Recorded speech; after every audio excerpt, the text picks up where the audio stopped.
আমার সামনে dress change করো না, আমার লজ্জা লাগে। আমি অন্য রুমে যাই, তারপরে ড্রেস চেঞ্জ করো। কথাটা শুনে ইভা চমকে উঠল, কারণ রুমের একা আছে আর কেউ নেই।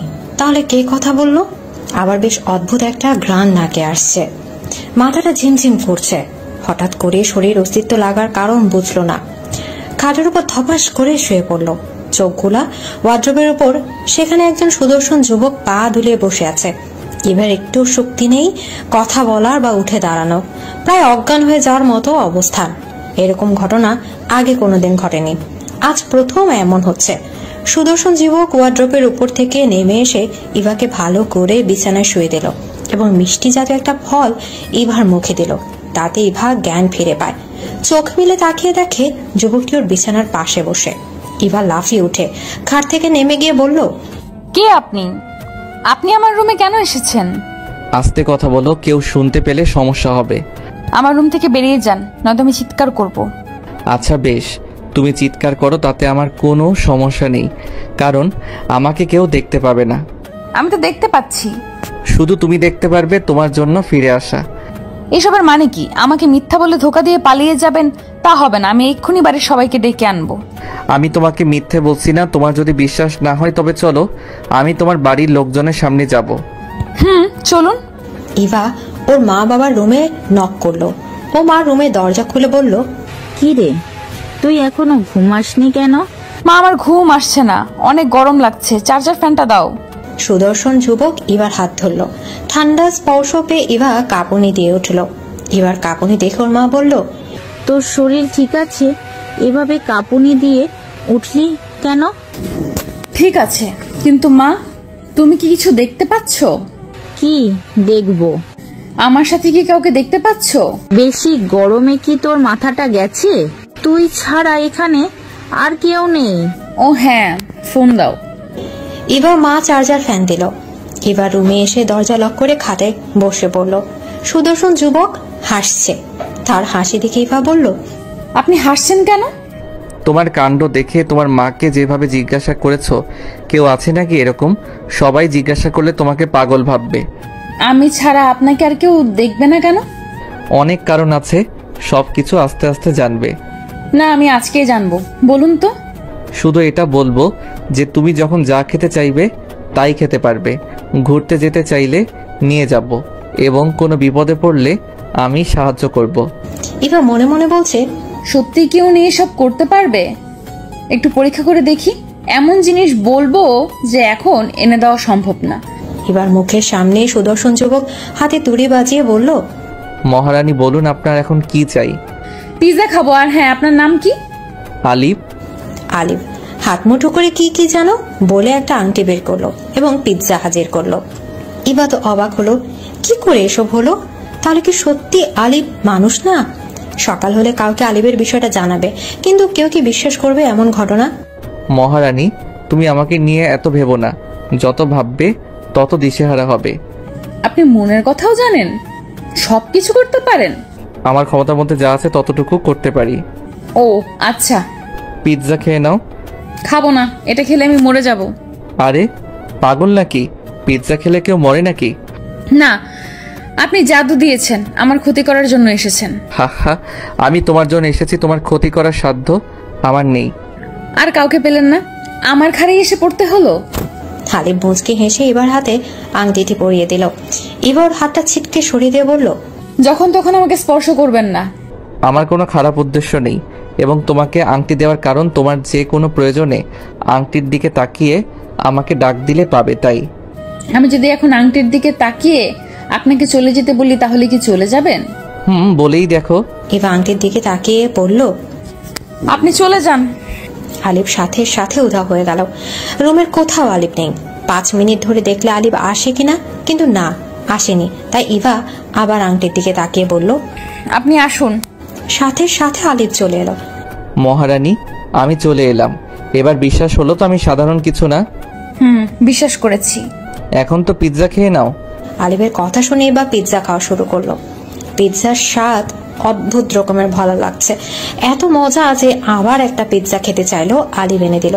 খাওয়া শেষ করে আলিফ বলল, আজ পূর্ণিমার আলোয় তোমাকে অনেক বেশি রূপবতী লাগছে। তাই বুঝি? হুম। তোমার কি খুব গরম লাগছে যে এত ঘামছো? অনেক, তাই তো ঢিলে ঢালা ড্রেস পরে ঘুমাতে চেয়েছি, এর মধ্যে আপনার আগমন ঘটে। আলিফের হাতের ইশারায় পুরো রুম ঠান্ডা হয়ে গেল। এখন আর তোমার গরম লাগবে না, এবার শান্তিতে ঘুমাতে পারো। আচ্ছা, আমার এখন একটা ইচ্ছা আছে। বলুন মহারানী, আপনার ইচ্ছে পূরণ করার জন্য আমি প্রস্তুত আছি। আমি সমুদ্রের পাড়ে হাঁটতে যেতে চাই। আলিফ এবার চোখের উপর হাত রাখলো। ইভা হাত সরিয়ে অবাক হলো। এদিকে আলিফ মানুষ রূপে আত্মা নাকি কোনো জাদুকরি ইভা বুঝতে পারছে না। ভয় লাগছে তার, সাথে আছে আবার জ্যোৎস্না রাতে সমুদ্রের পাড়ে হাঁটতেও ভালো লাগছে। আলিফের পিছু পিছু ইভা হাঁটছে। সামনে হাঁটলে যদি ঘাড় মটকে দেয়, তাই সামনে যায় না। চাঁদের আলোয় সমুদ্রের পানি অনেক সুন্দর দেখাচ্ছে। প্রকৃতি চাঁদের আলো সেজেছে। ইভা মুক্ত হয়ে চারপাশ দেখছে। মন চাইছে সারা জীবন যেন ওখানে থাকতে পারে। ভাও, মানুষের গন্ধ পাও? ইভা চিৎকার করে উঠল। বাঁচাও, বাঁচাও! আবিল ওর মুখ চেপে ধরে বলল, মহারানী এত ভয় পাচ্ছ কেন? আমি তো। ইভা ওর হাত সরিয়ে দিয়ে বলল, এইভাবে কেউ ভয় দেখায়? আর একটু হলেই প্রাণ চলে যেত। আমাকে উদ্ধার না করে তোমার ছুটি নেই। আপনাকে আমি উদ্ধার করব মানেটা বুঝলাম না। বুঝতে হবে না, তবে তুমি খুব সাহসী। বুঝলেন কিভাবে? ও, আপনি তো সব জানেন, বোঝেনও। তোমার জন্য আমার সব বোঝার ক্ষমতা হয়েছে। এত হেয়ালি না করে বলুন তো আপনার উদ্দেশ্য কি? আপনি জিন ভূত নাকি জাদু করি? আজ বলার সময় না। কবে বলবেন? আর আপনাকে কতদিন সহ্য করতে হবে? 100 দিন আমাকে তোমার সঙ্গে থাকতে হবে, সেটা তুমি চাও আর না চাও। আমি না ডাকলে তো আপনি আসবেন না, তাহলে কিভাবে আমার সঙ্গে থাকবেন? প্রতিদিন রাত 12টায় আসবো, তোমার ডাকতে হবে না। একবার আসতেই হবে? হুম। আমি যদি আংটি ফেলে দেই বা অন্য কোথাও চলে যাই? তাতে কি? আমি 100 দিন থাকবো, তা তুমি পৃথিবীর যে প্রান্তে থাকো না কেন। ও আচ্ছা, আপনি কি অনেকের সঙ্গেই থাকেন? ধুর বোকামে, অনেকের সঙ্গে থাকবো কেন? তোমার জন্য ফিরে আসা। পৃথিবীতে এত লোক থাকতে আমার জন্য আপনার কেন ফিরে আসা সেটা বুঝলাম না। অন্য কারোর সঙ্গে থাকলে কি হতো? আমার সাথে কখনো ভালো কিছু হয় না। আহারে, আমার মহারানীর কি দুঃখ। ঢং করবেন না, সহ্য হচ্ছে না। আচ্ছা বেশ, বলো তুমি কি এখন বাসায় যাবে? যাব, তবে একটু পরে। তোমার ভয় লাগছে না এত রাতে আমার সাথে ঘুরতে? না, আপনি অনেক ভালো। যদি খারাপ হতেন তাহলে আমাকে সেই কখন ঘাড় মোটকে রক্ত চুষে খেতেন। তাও তোমার অনেক সাহস আছে। আমাদের এভাবে সবাই বিশ্বাস করে না। আপনার পরিবারে কে কে আছে? আমার পরিবার এখন নেই, আগে ছিল। কেন? তাদের কি হয়েছে? মেরে ফেলেছে। জানো, আমরা অনেক সুখী পরিবার ছিলাম। কে মেরেছে? এক জাদুকরি, ওনার জন্য সবকিছু ধ্বংস হয়েছে। আমাকে ঘটনা খুলে বলুন প্লিজ। না গো মহারানী, আমার হাতে সময় নেই, তোমাকে এক্ষুনি বাসায় পৌঁছে দিতে হবে। সকাল হতে দেরি আছে তো। 4টা বাজতে আর 10 মিনিট বাকি আছে। এখন তুমি আংটি ধরে আমাকে চলে যেতে না বললে আমি 100 বছর পর ছাড়া আর বের হতে পারবো না, তাই তোমাকে বাসায় দিয়ে আসতে হবে। এবার কিছু বলার আগে আলিফর চোখ বন্ধ করে রেখে বাসায় পৌঁছে দিলে। এবার চোখ মেলে দেখে সত্যি বাসায় এসেছে, আর আলিফের কথা মতো ওকে চলে যেতে বললেই চলে গেল। ইভা বিছানায় শুতে ওর ঘুমের দেশে হারিয়ে গেল। সকাল 9টা বাজে, এখনো মেয়ের ঘুম ভাঙে না। লেখাপড়া দিন দিন গোল্লায় যাচ্ছে। আপের আদরে একটা বাদর তৈরি হচ্ছে। এই ইভা, এবার ওঠ, কলেজে যাওয়ার সময় হয়ে গেছে। ঘুম ঘুম চোখে ইভা বলছে, উফ মা, একটু ঘুমাতে দাও। কলেজে যা, তারপর এসে ঘুমা। এবার মা রুম থেকে বেরিয়ে যাওয়ার সময় ফ্যান অফ করেছে। এবার ঘুমিয়ে থাকা গেল না, গরমে ঘেমে একাকার হয়ে গেছে, তাই ঘুম থেকে উঠে পড়লো। ফ্রেশ হয়ে কলেজে যাওয়ার জন্য রেডি হচ্ছে, তখন হাতের দিকে খেয়াল করতে আংটি দেখলো। রাতের ঘটনা সত্যি নাকি কোনো স্বপ্ন? স্বপ্নে হলে তো আংটি থাকতো না, তাহলে কি সত্যি কেউ আছে? দেখা যাক উনি দিনের আলোয় আসে কিনা। আপনি আসুন। আলিফ চলে এলো। কি গো মহারানী, ঘুম থেকে উঠে আমার মনে পড়ে গেল। মনে আবার পড়বে না? রাতে যা অদ্ভুত ঘটনা হলো, তারপরেও কি আপনাকে ভোলা যায়? তাও ঠিক। আপনি অনেক সুন্দর, ঠিক স্বপ্নের রাজকুমার। জানেন, আমি মাঝে মাঝে স্বপ্নে দেখেছি রাজপ্রাসাদে আমার বিয়ে হচ্ছে, আর সেই রাজকুমার আপনি। তুমি সত্যি বলছো? হ্যাঁ, ইভার মা রুমে ঢুকতে এসে দেখে ইভা একা একা কথা বলছে। আয়নার সামনে দাঁড়িয়ে দাঁড়িয়ে একা একা কথা বলছিস কেন? কোনো রিহার্সালের পার্টের জন্য তোকে নেওয়া হচ্ছে নাকি? একজন আছে, তার সাথে কথা বলছি। রুমে তুই আমি ছাড়া কেউ নেই, তাহলে আর কে? তুমি দেখতে পাবে না, শুধু আমি দেখতে পাচ্ছি। কি সব পাগলের মতো বলছিস? মাথা খারাপ হয়ে গেছে? আচ্ছা, আমি কলেজে গেলাম। খেয়ে যা। না, সময় নেই। ইভা কলেজে যাওয়ার জন্য বাসা থেকে বেরিয়ে গেল। বাসার কাছে ওর বেস্ট ফ্রেন্ড লিমার বাসা। দুজনে একসাথে প্রতিদিন কলেজে যায়। লিমার সাথে দেখা হতে রাতের ঘটনা বলল, কিন্তু লিমা বিশ্বাস করলো না, হেসে উড়িয়ে দিল। রাস্তায় দেখা হলো ইভাকে পছন্দ করে শান্তের সাথে। ইভা ওকে এড়িয়ে চলে, আর ও ছাড়ার পাত্র না, ওর পিছিয়ে লেগে আছে। এই যে ম্যাডাম, আপনি বলেছিলেন আমি যেন 5 ওয়াক্ত নামাজ পড়ে জ্ঞান দেই, তাই কয়েকদিন ধরে 5 ওয়াক্ত নামাজ পড়ে বললাম যে ঠিকমতো মাথায় কাপড় দিয়ে চলাফেরা করবেন। ইভা মাথার কাপড় কপাল পর্যন্ত টেনে বলল, ঠিক করে মাথায় কাপড় দিয়েছি, এখন আমার পিছু ছাড়ুন। অনেক দিন বলেছি রাস্তায় দাঁড়িয়ে থাকবে না। আচ্ছা, আমি বাইক নিয়ে কলেজ গেটে দাঁড়াবো, তুমি আসো। ইভা একটা মুচকি ভেঙচি দিল। শান্ত বাইক স্টার্ট দিল, কিন্তু চলছে না। বাইকের টায়ার পাংচার হয়ে গেছে। এবার মনে নেই যে আলিফকে চলে যেতে না বললেও যাবে না। আলিফ হেসে উঠল। হাসির শব্দ শুনে এবার মনে পড়লো আলিফ আছে। মহারানী, তুমি খুশি হয়েছো? কেন? বারে, ওর বাইক খারাপ করে দিলাম। এটাও আপনার কাজ? সব তোমার জন্য। লিমা ইভাকে হালকা ধাক্কা দিয়ে বলে, একা একা কথা বলছিস কেন? ইভা মনে মনে বলছে, ওফরে আলিফ আমার মাথা খেয়ে নিবে, তার আগে ওকে সরিয়ে দেই। এই যে শুনছেন, আপনি চলে যান। লিমা আবার বলল, কি রে, চুপ করে আছিস, আবার একবার কথা বলছিস, তোর কি হয়েছে? আরে কিছু না, রাতের স্বপ্ন বারবার মাথায় ঘুরপাক খাচ্ছে। চল, ক্লাসে দেরি হচ্ছে। কলেজে ক্লাস শেষ করে ইভা বাসায় এসে গা এলে শুয়ে আছে। মন চাইছে একটু শরবত খেতে, কিন্তু আলসেমির জন্য উঠতে ইচ্ছা করছে না। আলিফ এসে বলল, নাও, এটা খেয়ে নাও। ছি, কি বিশ্রী খেতে। এসব কেউ খায়? আমাকে মেরে ফেলতে চাইছেন? আরে না না, কিছুক্ষণ মুখে রাখো, স্বাদ চলে আসবে। না, আমি খাবো না। আপনি মিথ্যা বলে খাওয়াবেন, আর আমার ক্ষতি হবে। সত্যি বলছি, তোমার কোনো ক্ষতি যাতে না হয় তাই খেতে বলছি। দয়া করে মুখের মধ্যে মিষ্টিটা রাখো। আচ্ছা বেশ, রাখলাম। এদিকে ইভা মুখের মধ্যে মিষ্টিটা 5 মিনিটের মতো রেখে দিল। তারপর মিষ্টির স্বাদ খুব সুস্বাদু হলো। এরকম মিষ্টির স্বাদ বোধহয় পৃথিবীতে আর নেই। মিষ্টিটা খুব ছোট আকারে দেখতে, কিন্তু শক্ত এবং রং লাল নীল। মিষ্টি খাওয়া শেষে ইভা বলল, মিষ্টিটা অন্যরকম স্বাদ কেন? আর কখনো এরকম মিষ্টি খাইনি। এই মিষ্টি আমাদের রাজ্যের বিশেষ এক গাছের ফল থেকে তৈরি হয়। সবাই খেতে পারে না, সবার সহ্য করার ক্ষমতা নেই এমন বিশ্রী মিষ্টি খাওয়ার। তাহলে আমি খেলাম কিভাবে? আমি তোমাকে অন্য কৌশলে মিষ্টির স্বাদ দিয়েছি। কেউ মিষ্টির স্বাদ পরিবর্তন করতে পারে না, শুধু একজন আছে, সে পারে, আর আমি পারি। আপনি নিজে না খেয়ে আমাকে কেন খাইয়েছেন? তুমি আমার সব, তাই। উফ, আপনার এসব কথাই সহ্য হয় না, যত সব হেয়ালি কথাবার্তা। মহারানী, রাগ করো না, তোমাকে সব সত্যি জানাবো, তবে একটু সময় লাগবে। আচ্ছা ঠিক আছে, আপনি এখন যান। আলিফ চলে গেল। ইভার মেজাজ খারাপ হয়ে গেছে আলিফের কাছ থেকে কিছু জানতে না পেরে। ইভা গোসল করে খেয়ে ঘুম দিল। বিকেলে ঘুম থেকে উঠে এক মগ কোল্ড কফি নিয়ে ছাদে গেল। ছাদে ওর মা আর দাদি বসে আছে, তারাদের সাথে গল্পে যোগ দিল। ইভা কফি মগে চুমুক দিল এবং সাহস করে বলে ফেলল, দাদু, তুমি কি কোনো ঝিনভূতের কাহিনী জানো? শুনেছিলাম আমার দাদি শাশুড়ির কাছে যে এক ভয়ঙ্করী জাদুকরী ছিল। সে নিজের স্বার্থের জন্য মানুষকে জিন ভূত বানিয়ে দিত। তারা কোনো কৌশলের মাধ্যমে পৃথিবীতে ফিরে আসতে পারবে, তবে অদৃশ্য হয়ে। এসব সত্যি কাহিনী? আর ওই জাদুকরী কোথায় থাকতো?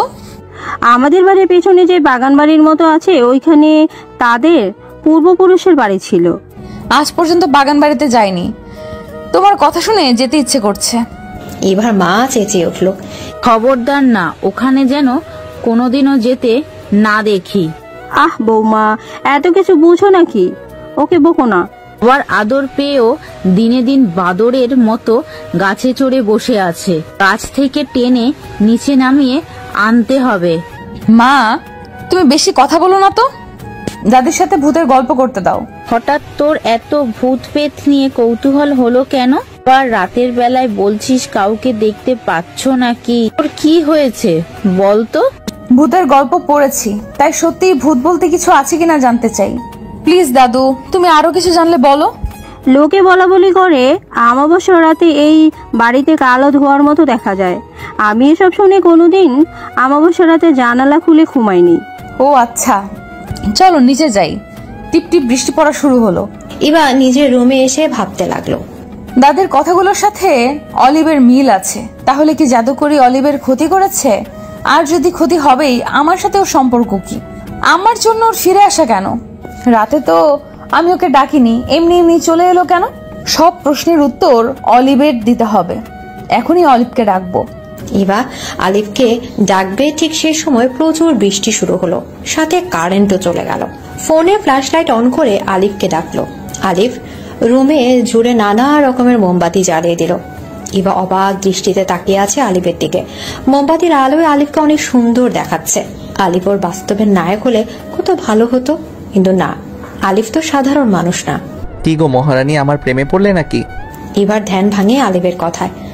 জি না, আমাকে প্রেমের জালে ফাঁসানো অত সোজা না। তাও বটে, তুমি আমার প্রেমে কেন পড়বে? আমি তো সাধারণ মানুষ না। আপনি সাধারণ মানুষ হয়ে যান। আপনি দেখতে এত সুন্দর, যে কোনো মেয়ে দেখলে আপনার প্রেমে পড়বে। সে ক্ষমতা আমার নেই। যাই হোক, তুমি বলো তো, সায়ন্ত বলে ছেলেটাকে কি তোমার ভালো লাগে? ছেলে আমার জন্য অনেক করে, তবুও কেমন জানি লাগে। ও কিন্তু বেশি ভালো না, এটা জেনে রাখো। আমি এখন আসি, আমাকে চলে যেতে বলো, আবার রাত 12টায় আসবো। আলিফ চলে গেল। ইভা যে কথাগুলো ভেবেছিল আলিফকে বলবে, তা তো বলাই হলো না। ইভা ওর সাথে কথা বলতে গেলে কেমন যেন ওর মাঝে হারিয়ে যায়। ইভা একা রুমে যত থাকবে তত আলিফের চিন্তায় মগ্ন থাকবে, তাই বাসার সবার সাথে গল্প করতে গেল। রাতে খাওয়া দাওয়া শেষ করে শুয়ে অপেক্ষায় আছে কখন 12টা বাজবে। দেখতে দেখতে 12টা বেজে গেল। আলিফ আসলো, তবে বড় একটা আয়না নিয়ে এসেছে। আয়না কি আছে? জাদুকরি বিশাল আয়নার মধ্যে তোমাকে নিয়ে যাব পূর্বপুরুষের বাড়ি, যেটা তোমার বাগান বাড়ি নামে চিনো। ওই বাড়িতে কি আছে? আর আমি ওই বাড়ি যাব না। যাবে না কেন? আমার মা নিষেধ করে দিছে তাই।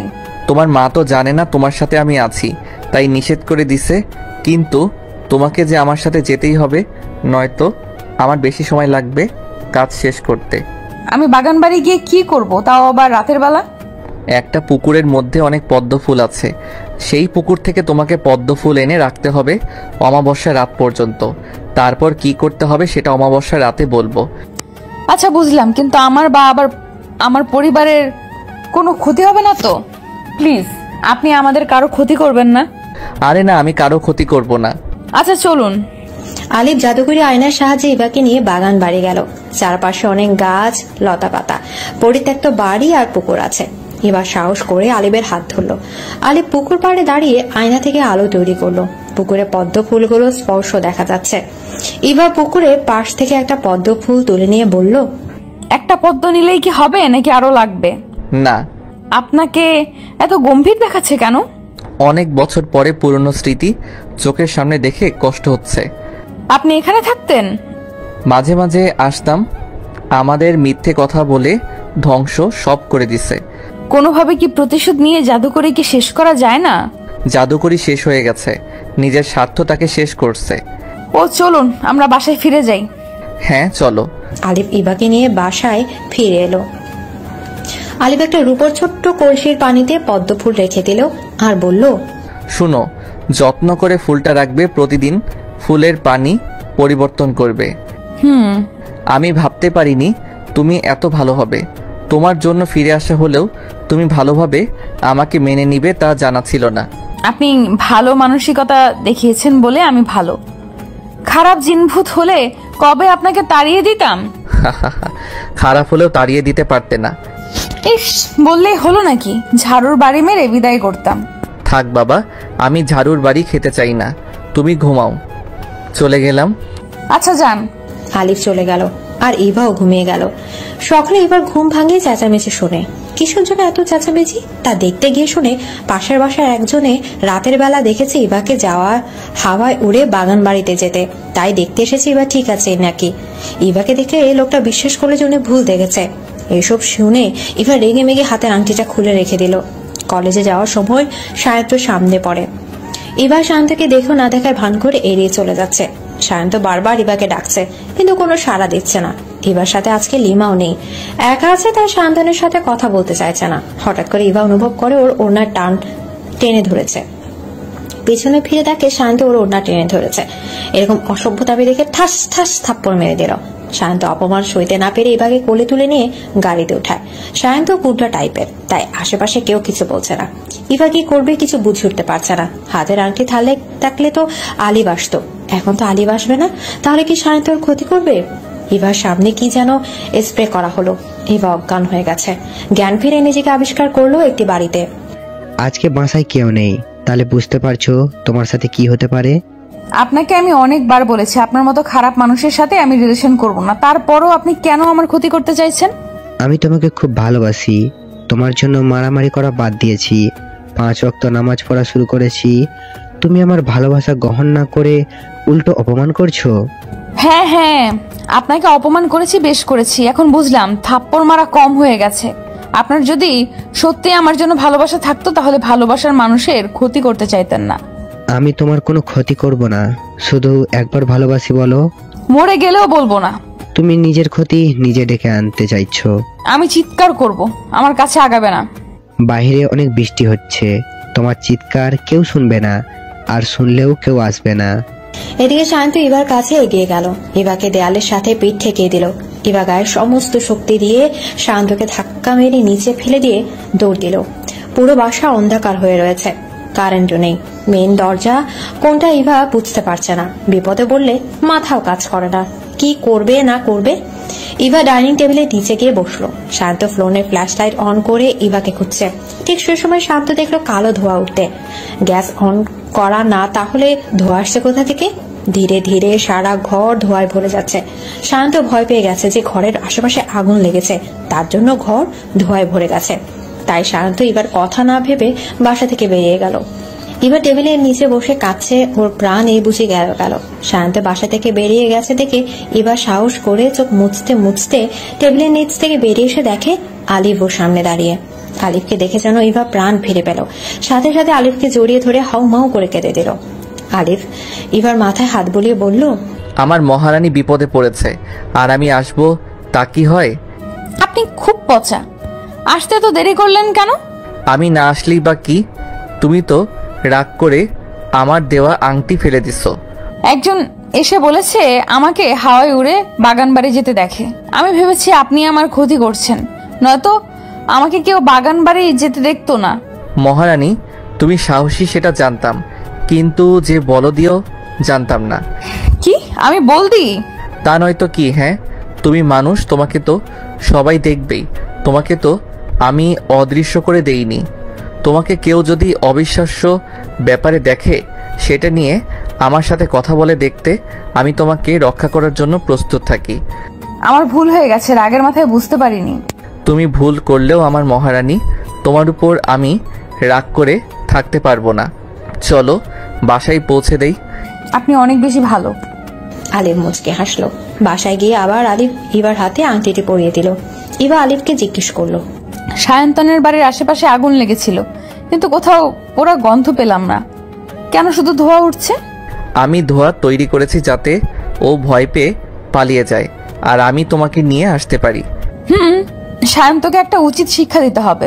হ্যাঁ, আজকে রাতে ওকে এমন নাকানি চুবানি খাওয়াবো যে ও জীবনেও কোনো মেয়েকে অসম্মান করবে না। আচ্ছা, তাহলে রাত কয়টায় আসবেন? এমনিতে তুমি যখন ডাকবে তখন আসবো, তাছাড়া রাত 12টায়। ওকে, এবার চলে যান। আলিফ চলে গেল। ইভা ফ্রেশ হয়ে রান্নাঘরে গেল। ওর মাকে বলল, মা আজকে খিচুড়ি রান্না করো। বৃষ্টি শুরু হলে তুই খিচুড়ি রান্না করতে বলবি, নয়তো বিরিয়ানি।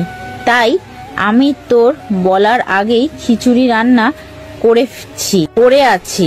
আচ্ছা, আমি একটু ঘুমাই, রান্না হলে ডাক দিও। এই দাঁড়া দাঁড়া, তুই না কলেজে গিয়েছিলিস? কখন বাসায় এলি? এই তো কিছুক্ষণ হলো, তুমি রান্নায় ব্যস্ত ছিলে তাই ডাক দেইনি। তাহলে তোকে দরজা খুলে দিল কে? আরে মা, দরজা খোলা ছিল। ইভা আর কিছু না বলে চলে গেল। ওর মায়ের কাছে বেশিক্ষণ থাকলে মিথ্যা ধরা পড়তো। রুমে গিয়ে ঘুমালো। দুপুর খেয়ে এই বিছানায় শুয়ে আলিফের কথা ভাবছে সে। ও না থাকলে আজ অনেক বড় ক্ষতি হতো। অলিভ সত্যি অনেক ভালো, নয়তো ও আমার জন্য এত ভাবতো না। ওকে বিশ্বাস করে ভুল করছি না। ইভার খালাতো বোন হিয়া এসে এবার গাল টেনে বলল, কিরে, কার প্রেমে হাবুডুবু খাচ্ছিস যে আমি এসেছি সেদিকে খেয়ালই নেই? আমি আবার প্রেমে হাবুডুবু খাবো, সেই কপাল আমার হয়নি। যাই হোক, তুই কখন এসেছিস? এই তো সবার সাথে দেখা করে তোর রুমে এসেছি। এসে ভালোই করেছিস। দেখি তোর হাতের আংটিটা তো খুব সুন্দর। কোথা থেকে কিনেছিস? ফুটপাত থেকে। যা, এসব ফুটপাতের পাওয়া যায় নাকি? যাই তো, তুই খুঁজে দেখিস। আচ্ছা, তোকে নিয়ে খুঁজবো। ওরা দুজনে একসাথে আছে, কথা যেন ফুরোচ্ছে না। হিয়ার সাথে ইভা আলিফের কথা ভুলে গেল। বিকেল গড়িয়ে সন্ধ্যা হলো, আলিফের সাথে কথা হলো না। ইভা বেশ কিছুক্ষণ বই পড়ে রাতে খাওয়ার জন্য ডাইনিং টেবিলের কাছে যেতেই ওর মনে পড়লো আলিফের কথা। তখন সাথে সাথে রুম এসে আলিফকে ডাকলো। আলিফ মুখ গোমরা করে বলছে, তোমার সাথে আমার কোনো কথা নেই। কেন কেন? এতক্ষণ আমার কথা মনে পড়লো, সবাইকে পেলে আমাকে ভুলে যাও? না মানে, হিয়া অনেকদিন পরে এসেছে তাই আর কি। বুঝেছি। আজকে রাতে হিয়া আমার সাথে ঘুমাবে, তাহলে কি করে আপনার সাথে গিয়ে সায়ন্তকে শাস্তি দিব? আলিফ ইভার হাতে একটা চকলেট দিল। এটা হিয়াকে খাওয়াবে, তাহলে ও সকালের আগে ঘুম থেকে উঠবে না।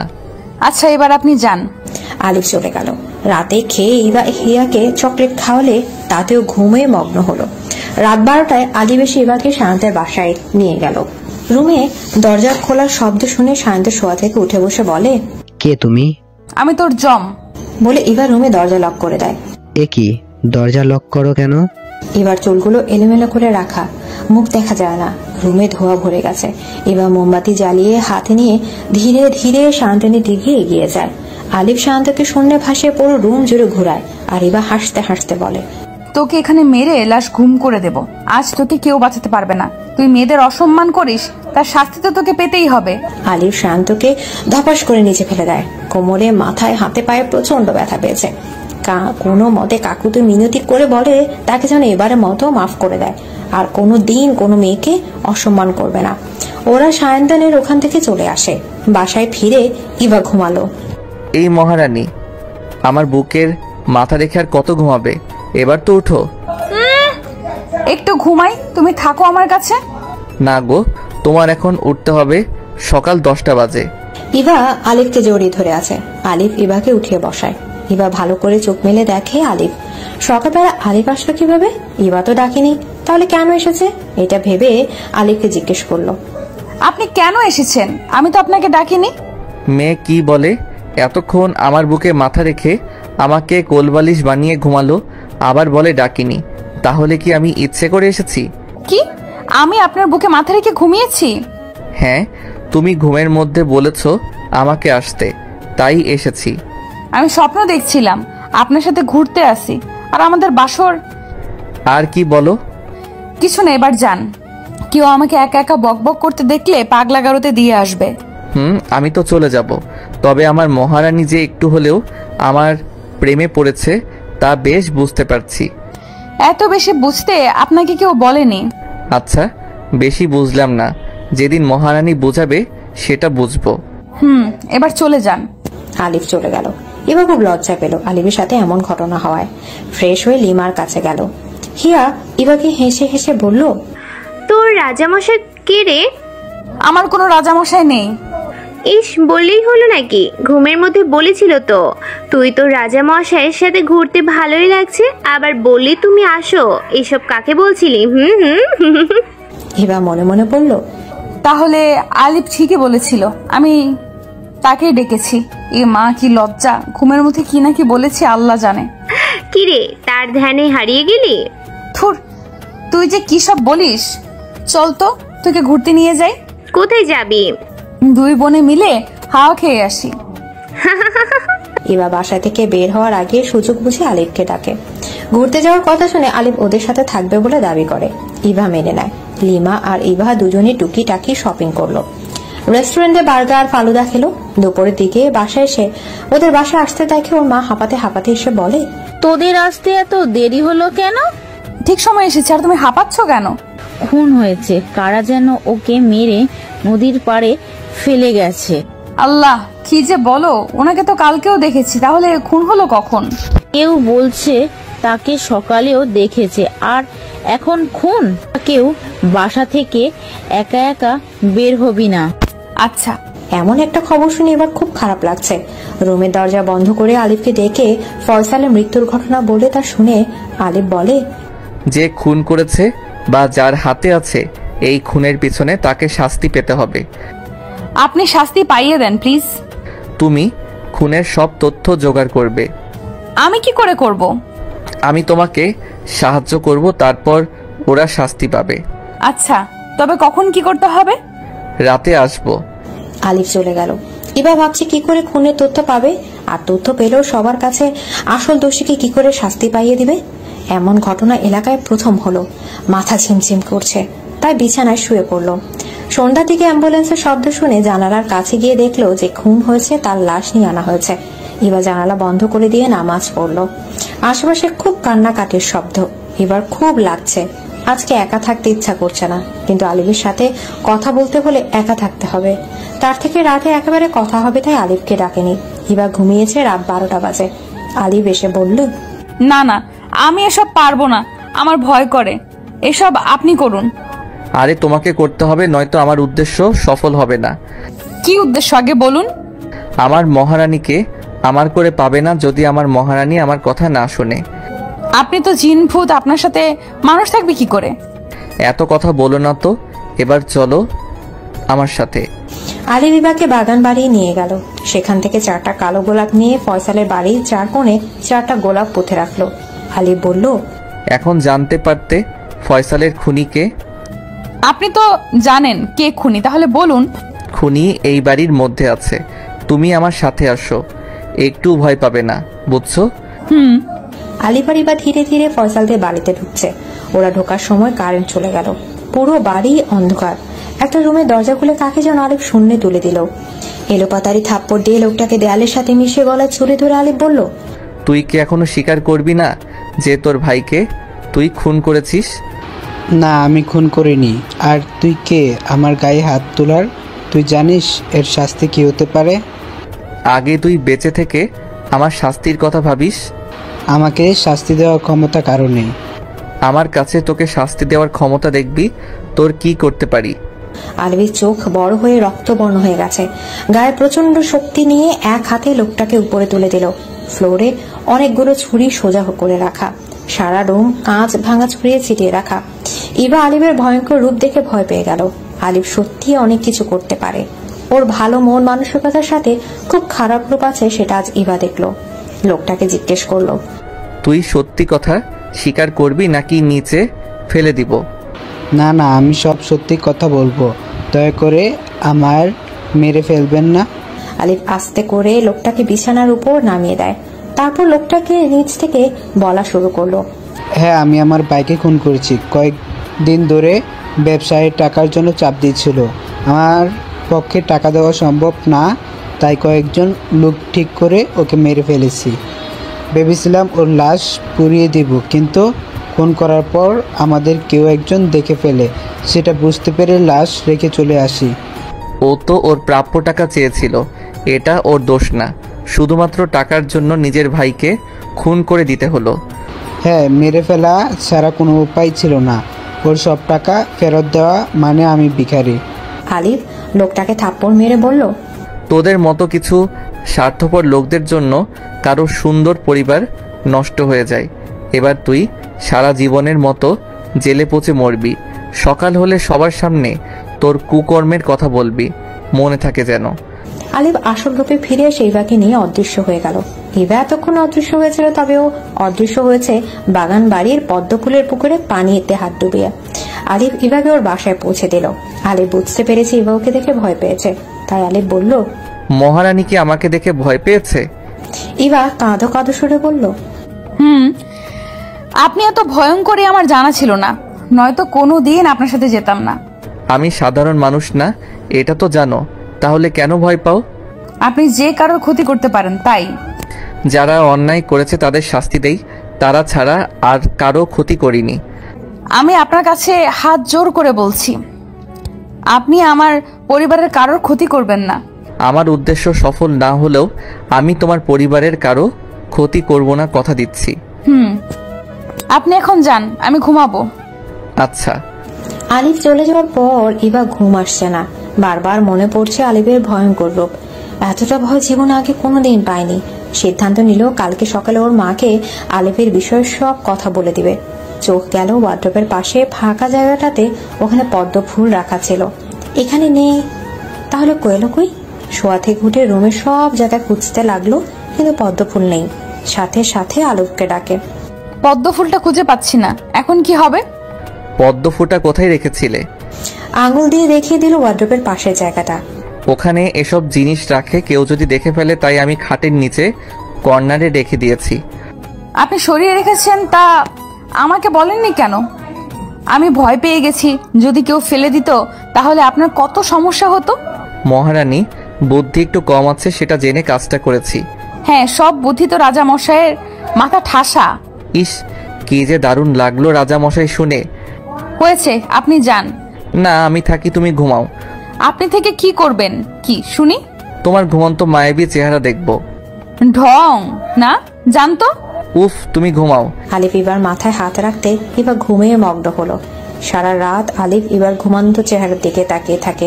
ভোর হতেই আলিফ চলে যায়। ফয়সালের ভাই রাতের ঘটনার পরেও সকালে পরিকল্পনা করে পালিয়ে যাবে, তার দোষ স্বীকার করবে না। দূরে চলে গেলেও তাকে কেউ পাবে না। বাড়িতে থেকে বের হতে চাইছে, কিন্তু তার পা সামনে এগোচ্ছে না। অনেকক্ষণ ধরে চেষ্টা করলো, বাড়ির সীমানা অতিক্রম করতে পারে না। পরক্ষণে মনে হলো লোকটা কেউ শার্টের কলার টেনে ধরে আছে। পেছনে তাকাতে দেখতে পেল কালকে রাতে সেই ভয়ঙ্কর আলিফকে। লোকটা এবার কেঁদে দিয়ে বলল, ভাই আমার ভুল হয়ে গিয়েছে, আমি এখনই সবার সামনে স্বীকার করব আমি আমার ভাইকে খুন করেছি।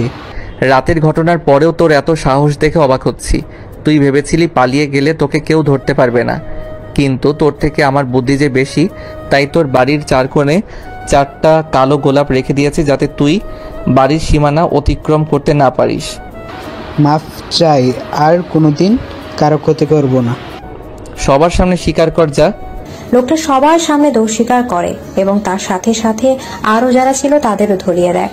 পুলিশ খুনিদের ধরে নিয়ে যাওয়ার পর আলিফ ইবার কাছে এসে লোকটার কথা বলে। তখন হিয়া বলল, তুই মাঝে মাঝে একা কথা বলিস কেন? একা কথা বলা এটা কোন ধরনের রোগ? হ্যাঁ, কাউকে সঙ্গী হিসেবে পাই না, তাই একা একা কথা বলি। আমার এত সুন্দর বোনটার এখনো সঙ্গী পেল না, আফসোস। তোর আফসোস করে লাভ নেই, সময় হলে ঠিক আসবে। চল তো একটু ছাদে যাই। আচ্ছা চল। ইবা হাত থেকে ইশারা করলো আলিফকে চলে যেতে। দুপুর গড়িয়ে সন্ধ্যা হলো, রাত হলো, তাও ইবা আলিফকে ডাকেনি। কেমন যেন ভয় হচ্ছে আলিফের প্রতি। রাত 12টার আগে ইবা ঘুমিয়ে গেল। আলিফ এসে একটা ফুলের তোড়া রেখে চলে গেল। পরের দিন সকালে হিয়া ওদের বাসায় চলে গেল। আলিফ আর ইবার মধ্যে বেশ ভালো বন্ধুত্ব সৃষ্টি হয়েছে। দেখতে দেখতে অমাবস্যার রাত চলে এলো। অমাবস্যার রাতে খুব বৃষ্টি শুরু হচ্ছে। ইবা জানালার কাছে বসে বৃষ্টি দেখছে। ওর চুলগুলো খোলা ছিল ঠিক। সেই সময় জানালা বাতাসে জোরে ধাক্কা খায়। সাথে সাথে ইবা জানালা বন্ধ করে দিতেই আলিফ চলে আসে। আজকে আলিফের চোখ মুখ অন্যরকম দেখাচ্ছে, অনেক মায়াবী চেহারা। খাটের নিচ থেকে পদ্ম ফুল বের করে আলিফ ইবাকে দিল। ফুলটা তুমি 100 টুকরো করো, তারপর মোমবাতি জ্বালিয়ে পুড়িয়ে দাও।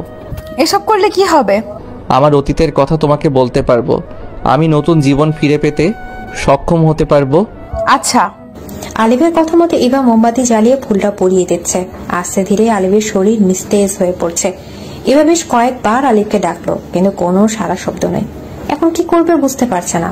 হঠাৎ ইবার চোখ গেল আলিফের হাতের একটা আংটির দিকে।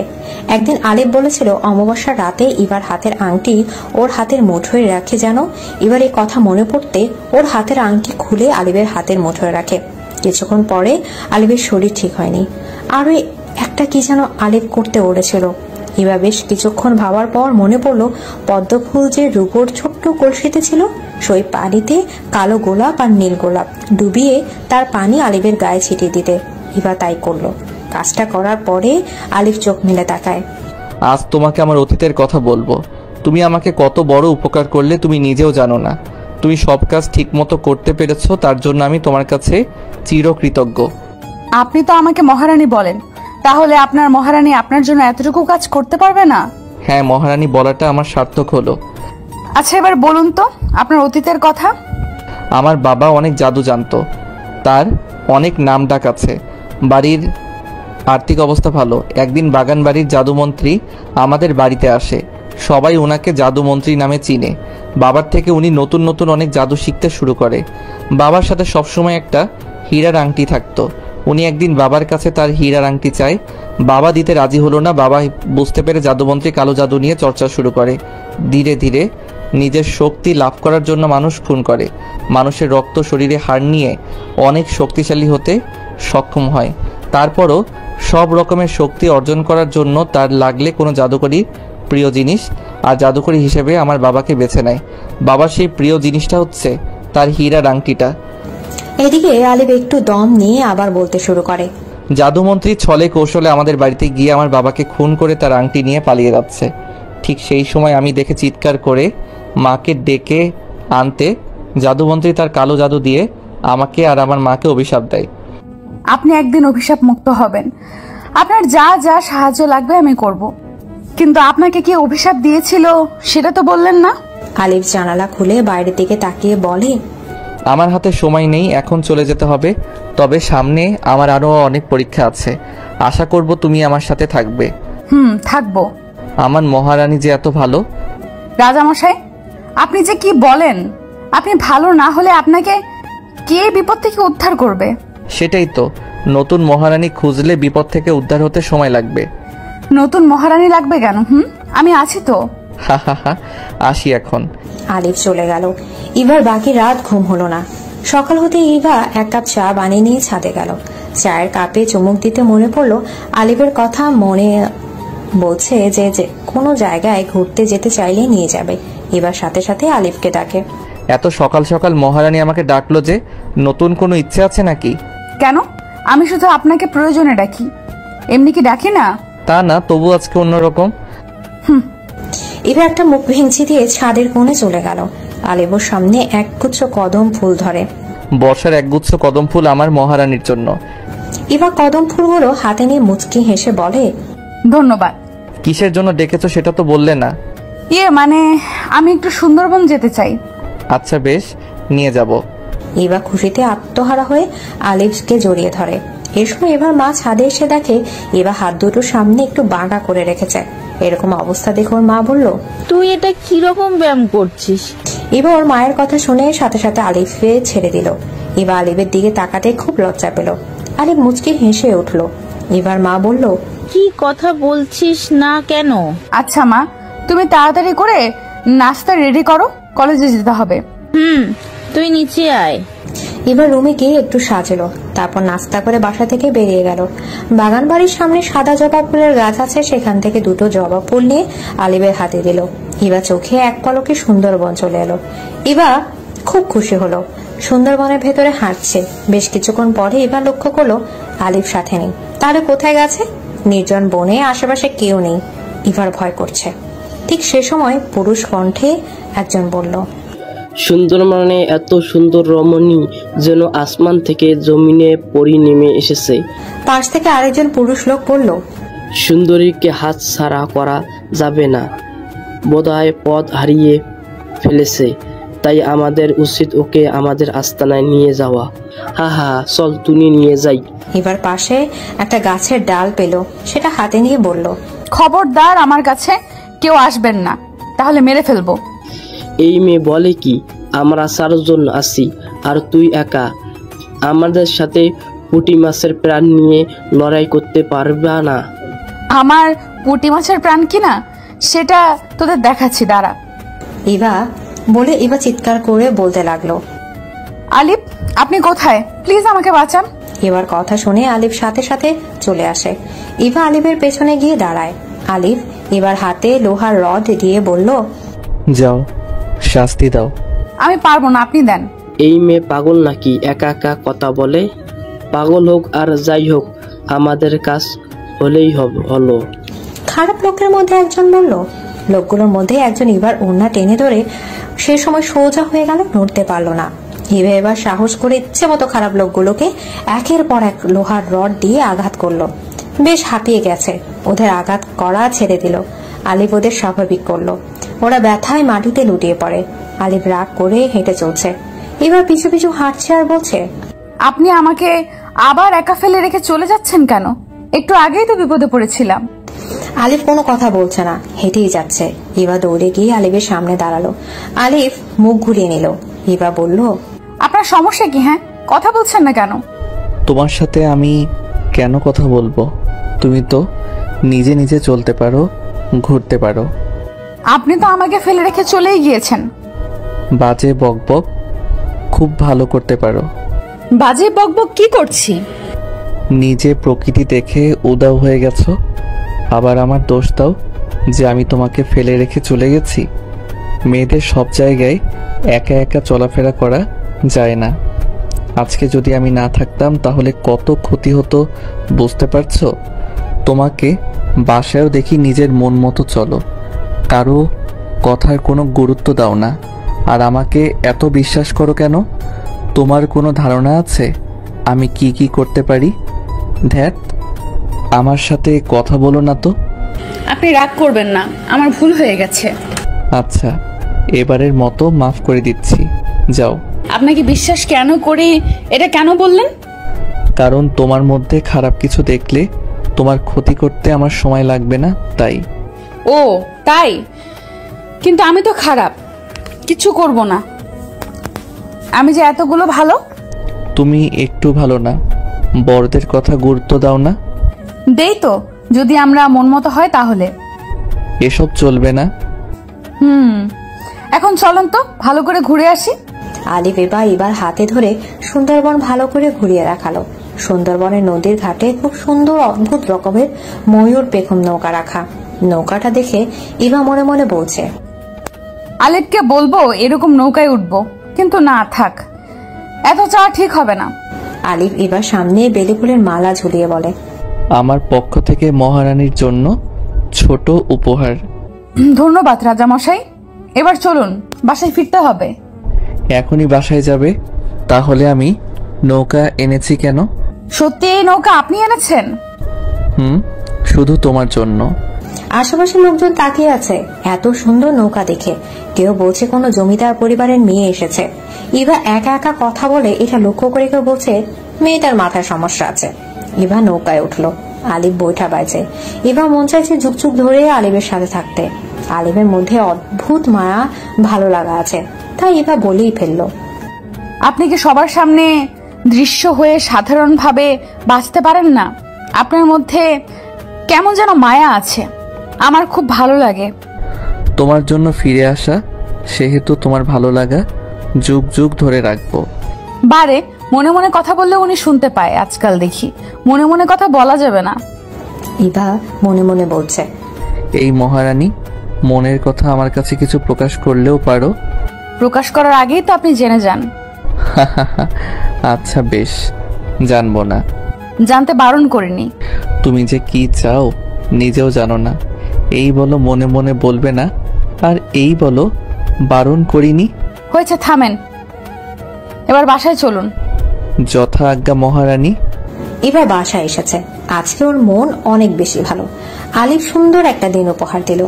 বারবার মনে পড়ছে আলিফের সাথে ঘোরার সময়টা কত ভালো হতো যদি ও সারা জীবন থাকতো।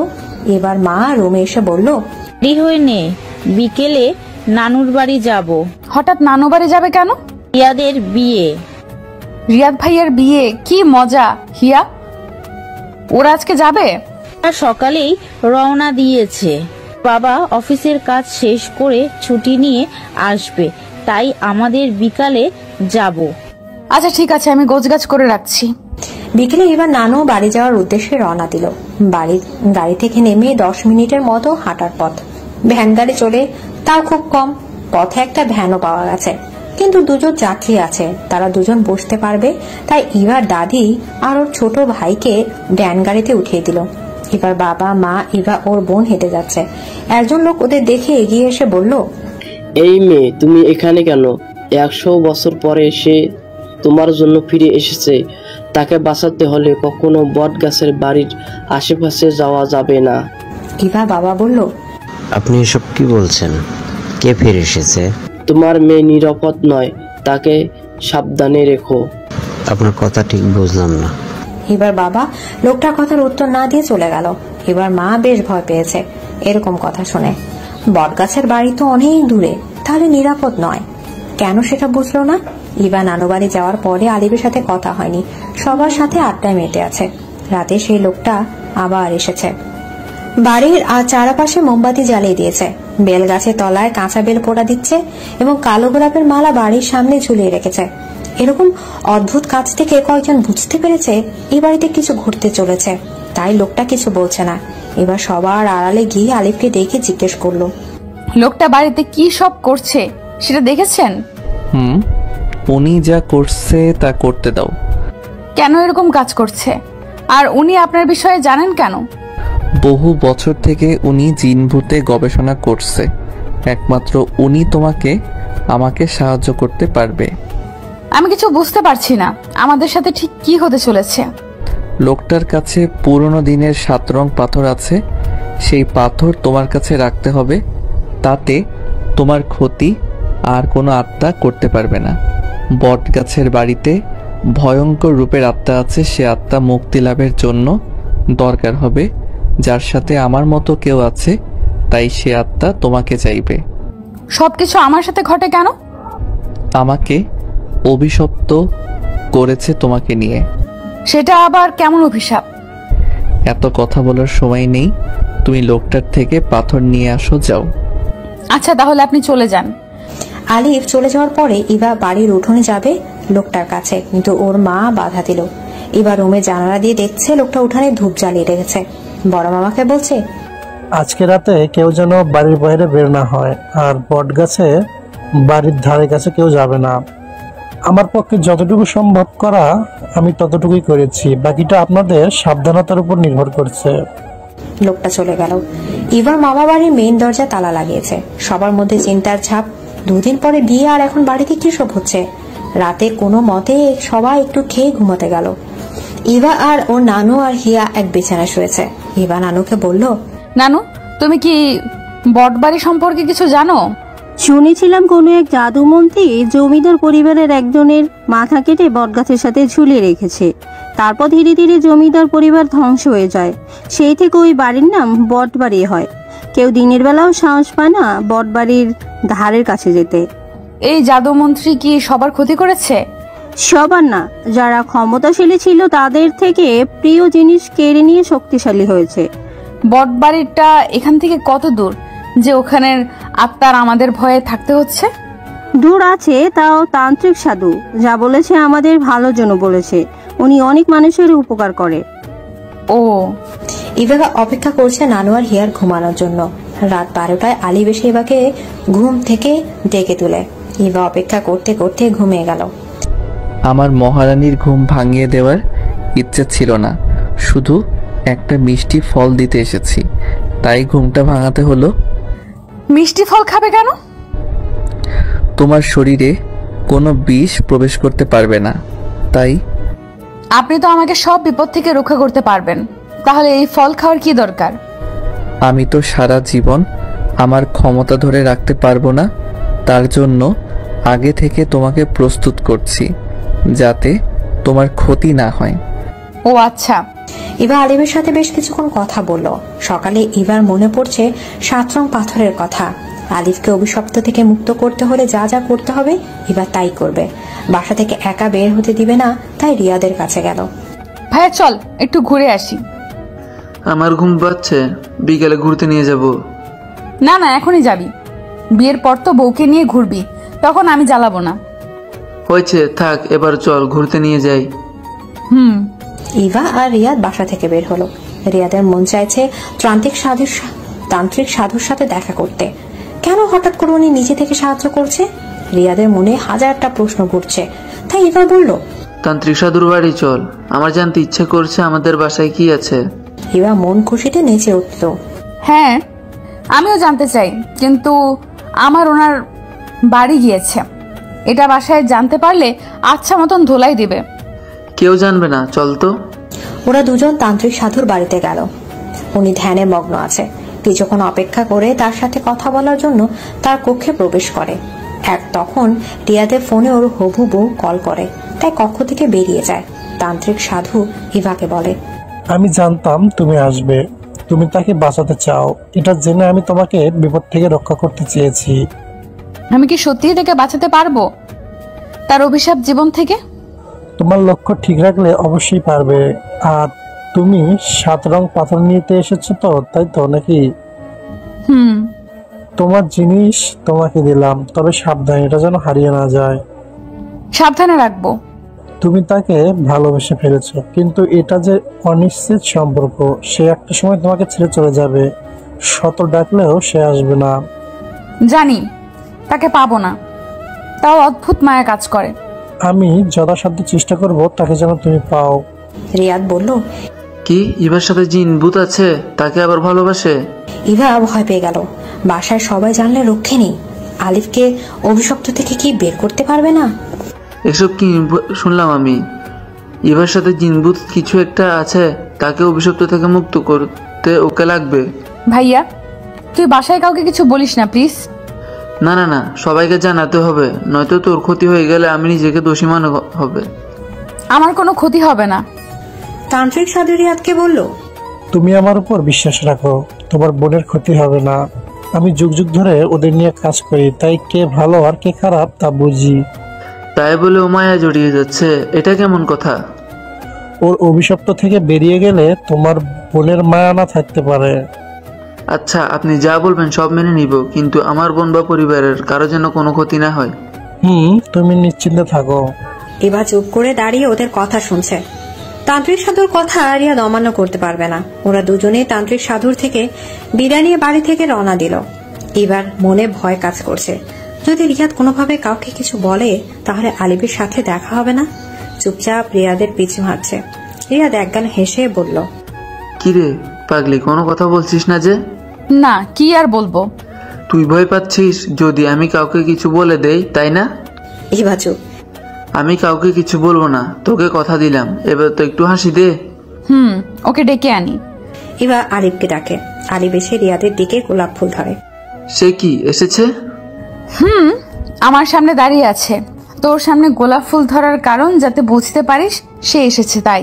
সে আমার কথা শুনতে পাচ্ছে তো? তাকে বলছি আমার বোনটিকে ভালো রাখে, যেন কোনো ক্ষতি না করে, আর তাকে অভিশপ্ত থেকে মুক্ত করতে আমার কিছু করা লাগলে করব। আলিফ ইভাকে বলল, তোমার ভাইকে আমার হয়ে ধন্যবাদ জানিয়ে দিও, সে আমার জন্য ভেবেছে, এটাই যথেষ্ট। আচ্ছা, কিন্তু আপনি আর কতদিন থাকবেন? আমার চলে যাওয়ার সময় এসে গেছে।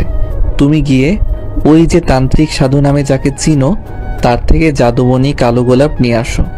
কেন, কি করবেন? পূর্ণিমার রাতে দরকার হবে। আচ্ছা, নিয়ে আসবো। তাহলে আপনি চলে যান। রিয়াদের হবু বউ একটু পরপর কল দিতে থাকে, তাই ওদের কথার মাঝে থাকতে পারেনি। রিয়াদকে কথা বলতে দেখে ইভা আবার তান্ত্রিক সাধুর বাড়িতে গিয়ে জাদুমণি গোলাপ নিয়ে এসে বাড়ি খুব সাবধানে 7 রং পাথরটা এবং জাদুমণি গোলাপ নিজের ব্যাগে রাখলো। সারাদিন সবার সাথে আড্ডা, মজার খাওয়া দাওয়া কাটলো। রাতে সবাই ঘুমিয়ে যাওয়ার পরে আলী বেশি ইভাকে ছাদে নিয়ে যায়। ছাদে আসার কি দরকার ছিল? কেউ বুঝতে পারে আমি ছাদে এসেছি? তাড়াতাড়ি বলুন তো, আপনার কি বলার আছে? তুমি রেগে রেগে কথা বলছো কেন? কি হয়েছে? কয়েকদিন পর তো চলে যাবেন, এখন শুধু শুধু মারাবারে যত সব ঢং, আমার কষ্ট হবে সেটা বোঝে না। ইভা মনে মনে বলছে, কি গো মহারানী, কি হয়েছে তোমার? কিছু না। আচ্ছা, চোখ বন্ধ করো। কেন? আরে করো তো। ইভা চোখ বন্ধ করে। আলিফ ইভার হাতে একডালা কাচের চুলি, লাল শাড়ি, কানের ঝুমকা, গলার হার। ইভা চোখ মিলে খুশিতে আত্মহারা হয়ে আলিফকে জড়িয়ে ধরে। আলিফ, এই যে মহারানী, আপনি খুশিতে আত্মহারা হয়ে যে কেউকে জড়িয়ে ধরবেন না, এটা শুধু আমার। ইভা আলিফকে ছেড়ে দিল। আপনি তো এত সুন্দর জিনিস গিফট করেন, তাতে আমার যে কত খুশি লাগে বলে বোঝাতে পারবো না। জানি, আমার মহারানী অল্পতেই খুশি হয়। অসংখ্য ধন্যবাদ এত সুন্দর জিনিস আমাকে দেওয়ার জন্য। রিয়াদের গায়ে হলুদের অনুষ্ঠানে এই শাড়িটা পরো। আচ্ছা শোনো, আমি তোমার সাথে 100 দিন থাকতে পারবো, তারপর তোমার সঙ্গ ত্যাগ করতে হবে।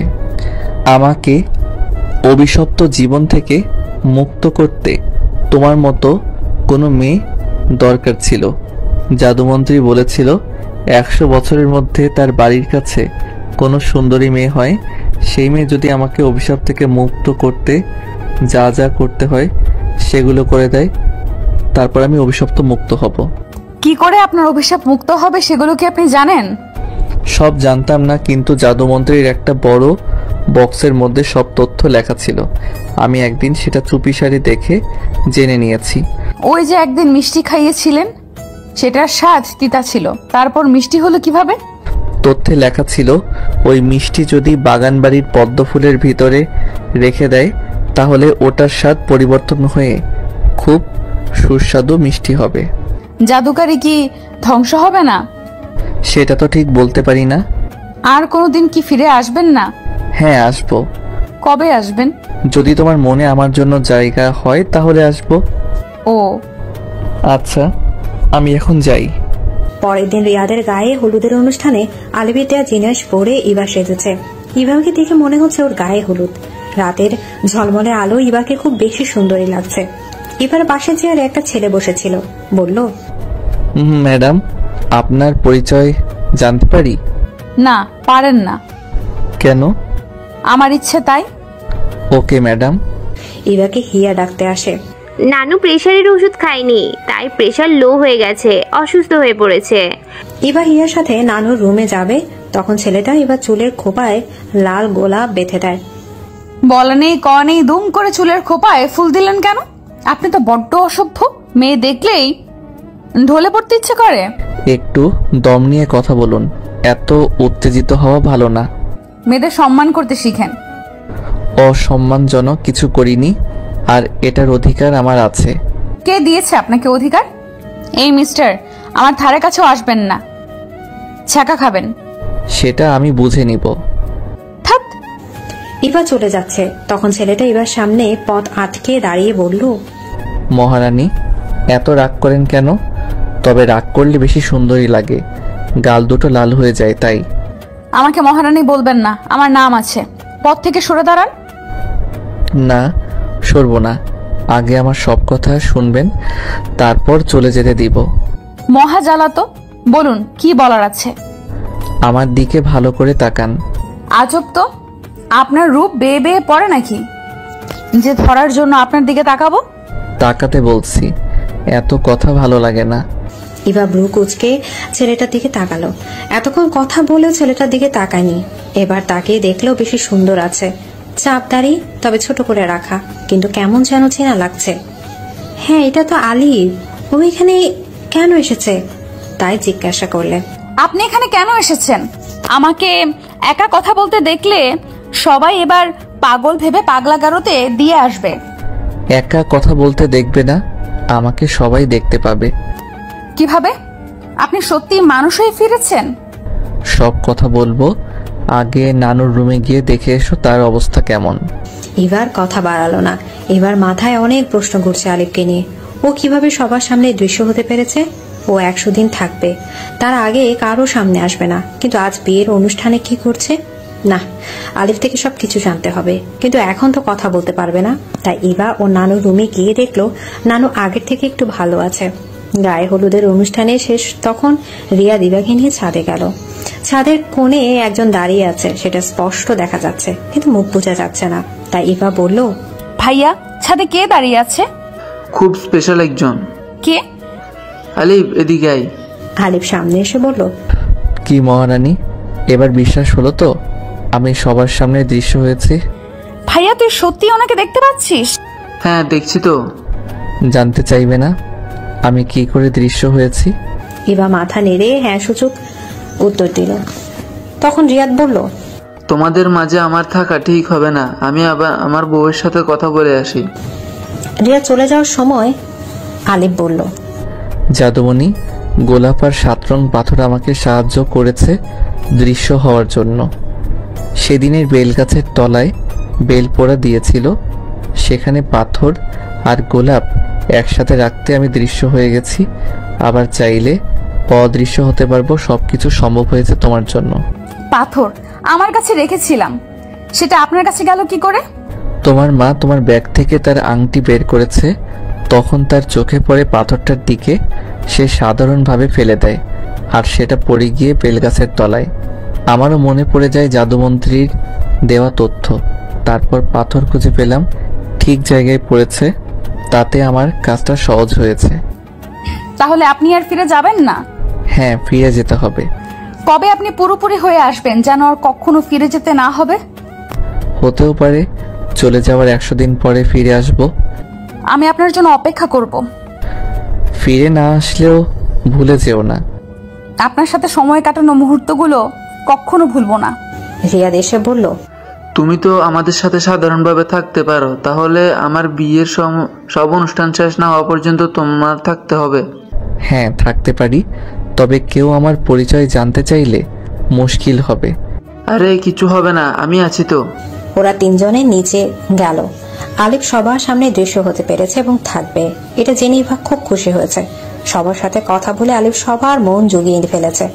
পরের দিন রিয়াদের বিয়ে, কনে বাড়ি যাওয়ার প্রস্তুতি চলছে। এবার বাবা আলিফকে ডেকে বলল, তুমি কি রিয়াদের বন্ধু? সব আত্মীয় স্বজনদের চিনি, কিন্তু তোমাকে চিনতে পারিনি, তাই জিজ্ঞাসা করলাম। হ্যাঁ আঙ্কেল, আমি রিয়াদের বন্ধু। তা তোমার বাড়িতে কে কে আছে? আমি একা। ও আচ্ছা, তোমাকে একটা কথা বলি, কালকে থেকে তোমার আচার ব্যবহার দেখে আমার খুব ভালো লেগেছে। আমার মেয়ের জামাই হিসেবে তোমাকে চাই। এমন কথার উত্তর আলিফকে দিবে বুঝতে পারছে না, থমকে তার দিকে তাকিয়ে আছে। এবার বাবা আবার বলল, তোমাকে আমি ভুল কিছু বলিনি তো বাবা? না আঙ্কেল, ঠিক আছে, কিন্তু কি? আমার 4 মাস সময় লাগবে। আপনার মেয়েকে দেখেছি, আমিও ওকে পছন্দ করি, তাই যদি সময় দেন। হ্যাঁ বাবা, তুমি সময় নিতে পারো, সমস্যা নেই। রিয়াদের বিয়ের সব অনুষ্ঠান শেষ। এবার আর নিজেদের বাসায় চলে এলো। আলিফও অদৃশ্য হয়ে থাকে। দেখতে দেখতে পূর্ণিমার রাত চলে আসে। আলিফ মানুষ হয়ে বাঁচার জন্য বাগান বাড়ি পদ্ম পুকুরে ডুব দিল। ইভা পাড়ে দাঁড়িয়ে আছে। আলিফ পুকুর থেকে উঠে দাঁড়াতে ধপাস করে মাটিতে লুটিয়ে পড়ে।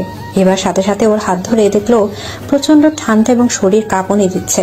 ইভা পুকুর থেকে 7টা পদ্ম ফুল এনে কুচি কুচি করে আলিফের শরীরে ছিটিয়ে দিল।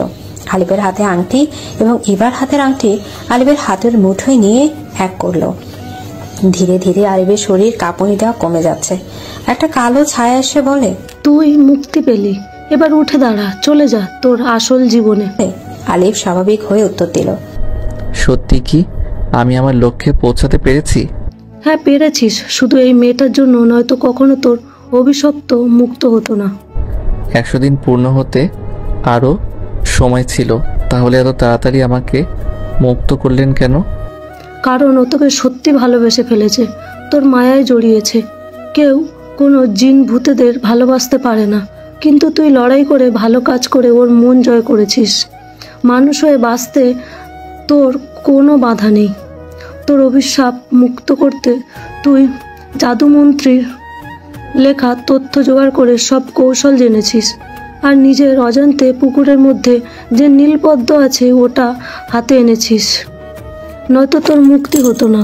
কালো ছায়ার কথা শুনে আলিফ ইভাকে জড়িয়ে ধরে বলল, তোমার জন্য ফিরে আসা আমার সার্থক হলো। আমি আপনাকে অভিশাপ থেকে মুক্ত করতে পেরেছি, এতেই আমি অনেক খুশি।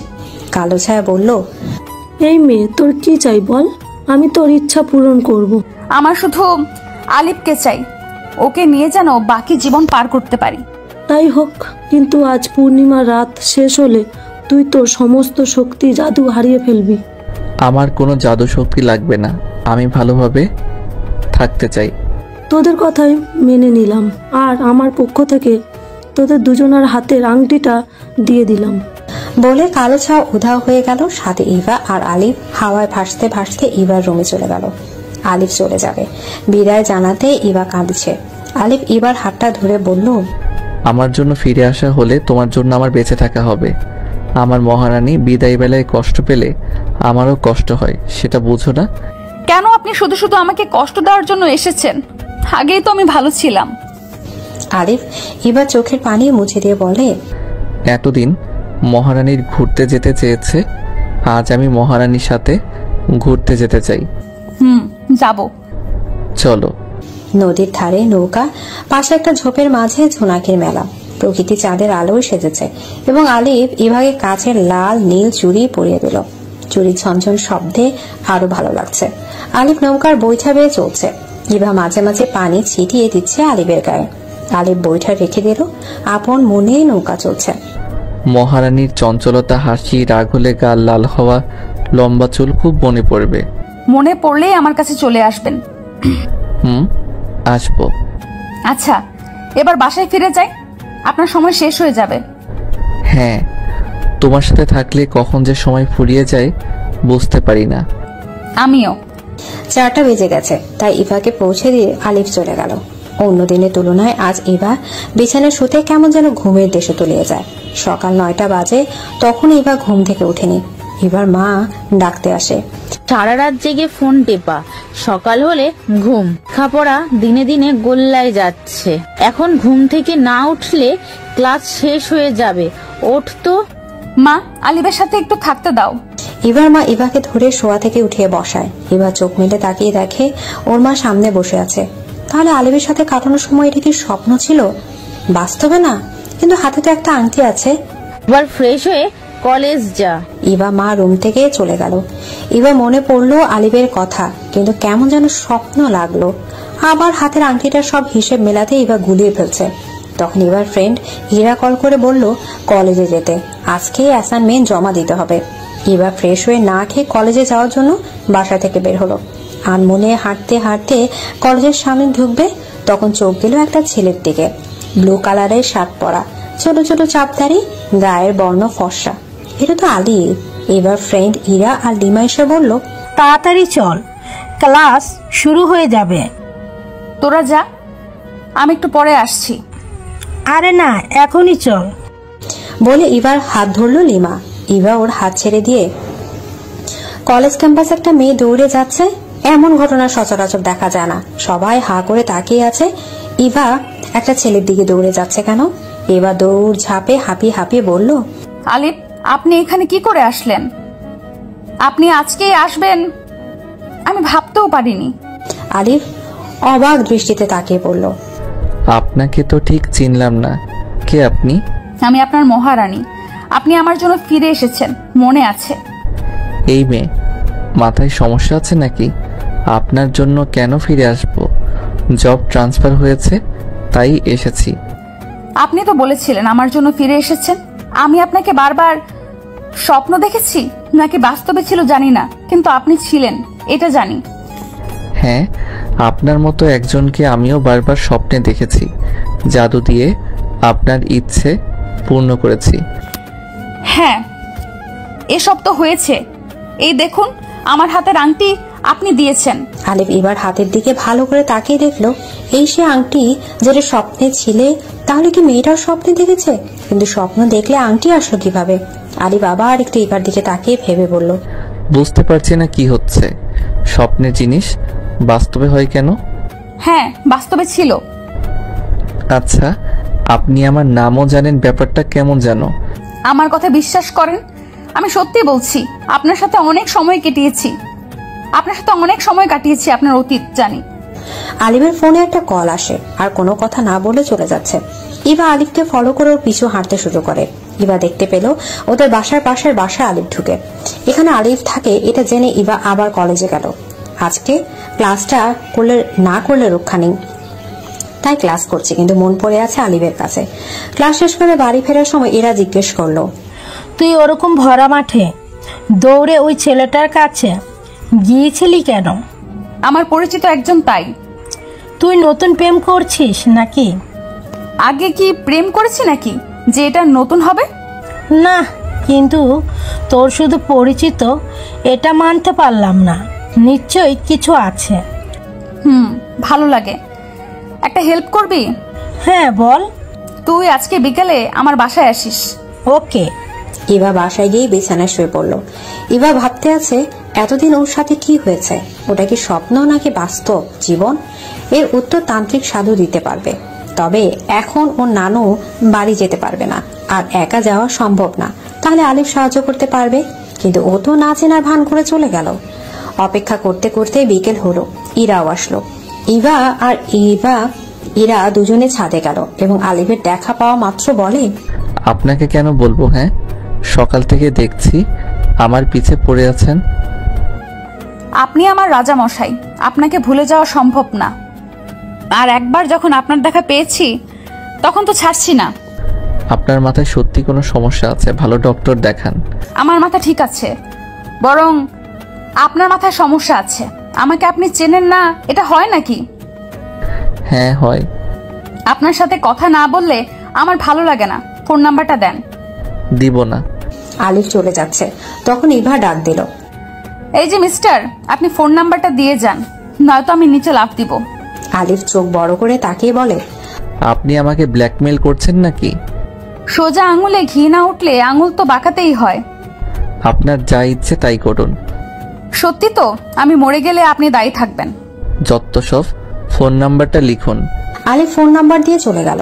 ইভা তো মহা খুশি, ইরাকে কোনো কাজে লাগেনি। সন্ধ্যায় ইভা বই পড়তে বসেছে, তখন খুব বৃষ্টি শুরু হলো। রুমের জানালা বন্ধ করে দিবে তখন দেখতে পেল আলিফ ওর রুম সোজা বরাবর ফ্ল্যাটে থাকে, বিছানায় শুয়ে আছে।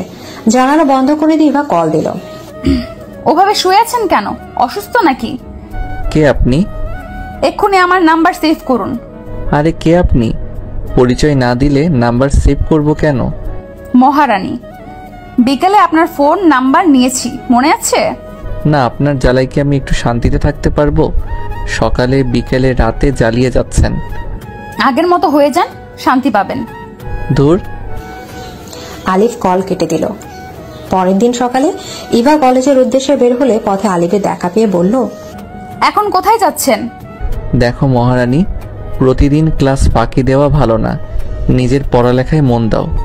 এই তো, আপনি আমাকে মহারানী বলছেন, তার মানে আপনিও আমাকে চিনেছেন, শুধু শুধু না চেনার ভান করেন। না মানে গতকালকে এত করে আপনার নাম মহারানী বলেছেন, তাই আমিও বলে ফেলেছি। আলিফ ইভাকে এড়িয়ে চলে যাচ্ছে, কিন্তু ইভা তো নাছর বান্দা, তাই আলিফের সামনে গিয়ে দাঁড়িয়ে বলল, একদম মিথ্যা বলবেন না। আমার চোখের দিকে তাকিয়ে বলুন, আপনি আমাকে চেনেন কি না? উফরে, এক কথার কত বলবো। আলিফ আর কিছু না বলে রিকশায় উঠে চলে গেল। ইভা মন খারাপ করে কলেজে গেল। ক্লাস শেষ করে কলেজ ক্যাম্পাস থেকে বের হতে আলিফকে দেখে কিন্তু ইভা কোনো কথা না বলে চলে যায়। ইভা বুঝতে পারলো আলিফ ইচ্ছা করে ওকে না চেনা ভান করেছে। আলিফ কোন রকম কেন এরকম করছে এটা জানতেই হবে। ইভা বিকেলবেলা ছাদে অপেক্ষা করছে কখন আলিফ আসবে। বেশ কিছুক্ষণ হলো আলিফ আসেনি, তাই বাধ্য হলো কল দিল। আপনি কোথায় ছিলেন? আমার রুমে আছি। এক্ষুনি ছাদে আসুন। আসতে পারবো না, আমার খুব ঘুম পেয়েছে। আপনি না আসলে আমি বৃষ্টিতে ভিজবো। ভিজুন। আলিফ কল কেটে দিয়ে ঘুমের দেশে পাড়ি দিল। এদিকে ইভা ছাদে দাঁড়িয়ে বৃষ্টিতে ভিজতে আছে। আলিফের ঘুম আসছে না, একবার ভাবছে ছাদে যাবে, আবার ভাবছে ছাদে যাবে না। বেশ কিছুক্ষণ পর আলিফ ছাদে গিয়ে দেখছে এবার বৃষ্টিতে ভিজে ভেজা কাক হয়ে গেছে, চুল থেকে টপ টপ করে পানি পড়ছে, ঠান্ডায় জমে শরীর কাঁপছে। আলিফ কিছু বলতে যাবে তখন এবার মা এসে ইভাকে নিয়ে গেল। আলিফ রুমে এসে ইভা কল করেছে, কিন্তু ফোন বন্ধ। অনেকবার কল দিচ্ছে, তাও ফোন বন্ধ। এবার রুমে জানালাও বন্ধ। 5 দিন ধরে রুমের জানালা এবং ফোন বন্ধ করে রেখেছে। জ্বরে ভুগছে, তাই বাসা থেকে বের হতে হয়নি। এবার আজ জ্বর কিছুটা কমেছে, তাই ড্রয়িং রুমে সোফায় শুয়ে টিভি দেখছে। মহারানী কি আমার উপর রাগ করেছে? ইভা কথাটা শুনে চকমকে উঠলো, কারণ ওদের বাসা আলিফের বাসা আসার প্রশ্ন উঠে না। তাহলে কে কথা বললো? আলিফ কি আবার জিনভূত হলো নাকি? ইভা একটু নড়ে চড়ে বসে ভালো করে চারপাশ তাকিয়ে দেখে কেউ নেই। সারাক্ষণ আলিফকে নিয়ে চিন্তায় মগ্ন, তাই এটা মনের ভুল। কি গো মহারানী, আমার সাথে কথা বলবে না? ইভা এবার কথাটা ভালো করে খেয়াল করলো যে এটা আলিফের কণ্ঠ, কিন্তু কথা না শোনার ভান করে টিভি দেখছে। তখন ড্রয়িং রুমে লিমা, রিয়াদ, হৃদয়, রিয়াদের বউ, নানু আরো কয়েকজন এবং আলিফ প্রবেশ করে। রিয়াদ বলল, আর কত শুয়ে বসে দিন কাটাবি, এবার একটু উঠে আমাদের আপ্যায়ন কর। হঠাৎ তোমরা সবাই একসাথে? তোর বিয়ে আর আমি আসবো না তা কি হয়? আমার বিয়ে আর আমি তো জানি না। সারপ্রাইজটা কেমন দিলাম মহারানী, বলো। আপনি সত্যি আমাকে চিনতে পেরেছেন? তোকে এখানে কে চিনি না। এবার ভাবলো আলিফ আগের মতো অদৃশ্য হয়ে ফিরে আসতে সময় লাগবে, তাই ওর ফিরে আসা পর্যন্ত অপেক্ষা করবে। তাই সবার উদ্দেশ্যে বলল, আমি এখন বিয়ে করব না। আমার বিয়ে নিয়ে কেউ বাড়াবাড়ি করলে ভালো হবে না। কেন, তুই কি অন্য কাউকে ভালোবাসিস? হ্যাঁ, তোমরা তাকে দেখতে চাও তো? সবাই দেখবো, তাকে ডেকে নিয়ে আয়, সবাই পরিচয় হই। ইভা আলিফের পাশে গিয়ে ওর শার্টের কলার ধরে বলে, আপনি এখানে বসে নাটক দেখছেন? আমার বিয়ে হয়ে গেলে আপনার খুব ভালো লাগবে, তাই না? কিন্তু আপনিও জেনে রাখেন, আমি বিয়ে করব না। না, আপনি এখন দৃশ্য হয়ে আসেন। কি করছো এসব? আমাকে ছাড়ো, সবাই দেখছে তো আমি দৃশ্য আছি। ইভার মা এরকম অবস্থা দেখে ইভাকে নিয়ে টেনে সোফায় বসালো আর বলল, ওর কি মাথা খারাপ হয়ে গেছে নাকি? ছেলেটা আমাদের বাসায় প্রথম এসেছে, আর তুই এটা কি ধরনের অসভ্যতা করছিস? কোনোদিন কি তোর বুদ্ধি শুদ্ধি হবে না? ওর কথা বাদ দে, জ্বর হয়েছে তো তাই মাথা খারাপ হয়ে গেছে। আলিফের সাথে ওর বিয়ে হবে। এবার সবার কথা শুনে বুঝলো আলিফ দৃশ্য আছে। সবার সামনে আলিফকে ওরকম বলে লজ্জা লাগছে, আবার রাগ হচ্ছে, তাই নিজের রুমে চলে গেল। ইভার মা লিমাকে বলেছে ইভাকে যেন শাড়ি পরিয়ে সাজিয়ে দেয়। ইভা আলিফের দেয়া লাল রঙের শাড়িটা পরেছে, চোখে কাজল, হালকা লিপস্টিক, হাতে চুড়ি, কানে ঝুমকো, ব্যাস সাজ সম্পূর্ণ। রিয়াদ আলিফ ইভার রুমে বসে বিছানার উপর বসলো। ইভা রাগ করে মুখ ঘুরে বসে আছে। কিছুক্ষণ পর, না ভাই, তুমি এত রাগ সামলাও, আমি গেলাম। ভাইয়া, তুমি আগে ওকে একটু বুঝাও। এখন পারবো না, গেলাম। রিয়া চলে এলো। আলিফ সংশয় কাটিয়ে বলল, আজকে কেমন যেন লাগছে তোমার সাথে কথা বলতে। আগে কখনো বিয়ে করতে আসিনি, তাই আর তুমি রাগ করে থেকো না। এবার আলিফের দিকে ঘুরে বলল, এটা প্রথম বিয়ে হবে না তো কি দ্বিতীয় বিয়ে হবে? খবরদার, আমাকে ছাড়া অন্য কাউকে বিয়ে করলে সংসার টিকবে না। আমি কি বলেছি অন্য কাউকে বিয়ে করব? তুমি তো সবাইকে বলে বেড়াচ্ছ অন্য কাউকে বিয়ে করবে। আমি তো জানতাম না আপনি দৃশ্য হয়েছেন। আমি দেখতে চেয়েছি তুমি জাদু আলিফকে নাকি মানুষ আলিফকে ভালোবাসো, তাই তোমাকে না চেনার ভান করেছি। আর তুমি পাগলামি করে বৃষ্টিতে ভিজে জ্বর বাঁধালে। আপনি বোঝেন না, আপনাকে ভালো। কি বলো? বলবো না। আচ্ছা, বলতে হবে না, আমি বলছি, খুব ভালোবাসি মহারানী। অত প্রেম করতে ভাল লাগে না। ভালোবাসে আবার না চেনার ভান করে, যত সব ঢং। আহা, আমি তো দুষ্টু মিষ্টি টক ঝাল প্রেম করতে চেয়েছি, আর তুমি রাগ করে সব শেষ করে দিলে। অত প্রেম করতে ভাল লাগে না, তার থেকে বিয়ের পর জামাইয়ের সাথে প্রেম করব। তাই বুঝি জামাইয়ের জন্য সাজলে খুব বেশি সুন্দরী লাগে? এবার এবার লজ্জা পেয়ে পেয়ে উঠে দাঁড়ালো। আলিফকে এবারে ড্রেসিং টেবিলের সামনে নিয়ে একটা চেন পরিয়ে দিল। জানতে চাইবে না হঠাৎ করে সবাইকে সাথে করে কেন নিয়ে এসেছি, বা এত তাড়াতাড়ি পরিচয় হলো কিভাবে? তোমার তো কৌতূহল বেশি। এবার মাথা নেড়ে হ্যাঁ সূচক দিল। রিয়াদকে বলেছে আমাদের বিয়ের ব্যাপারে, আর তোমার বাবা তো নিজে থেকে তার মেয়ের জামাই করবে বলে আমাকে বিয়ের প্রস্তাব দিয়েছিল রিয়াদের বিয়ের সময়। তারপর রিয়াদ সব ব্যবস্থা করলো। এত কিছু হলো, আমি কিছুই জানতে পারলাম না। একটু মিষ্টি খাও, তাহলে মাথায় বুদ্ধি হবে। আলিফ ইভাকে দেয়ালের সাথে আটকে ধরলো। এবার হাত পা ঠান্ডা হয়ে যাচ্ছে। আলিফের নিঃশ্বাসের শব্দ শুনছে। আলিফ এবার একেবারে খুব কাছে। তখন ইভা আলিফের মুখ চেপে ধরে বলল, এই মিষ্টির স্বাদ পরে গ্রহণ করব, আপাতত বাজারের মিষ্টি খেলেই হবে। এখন চলুন, আমাদের জন্য সবাই অপেক্ষা করছে। তোমার জন্য ফিরে আসা আমার সার্থক হলো। ভালোবাসি রাজামশাই। ভালোবাসি মহারানী।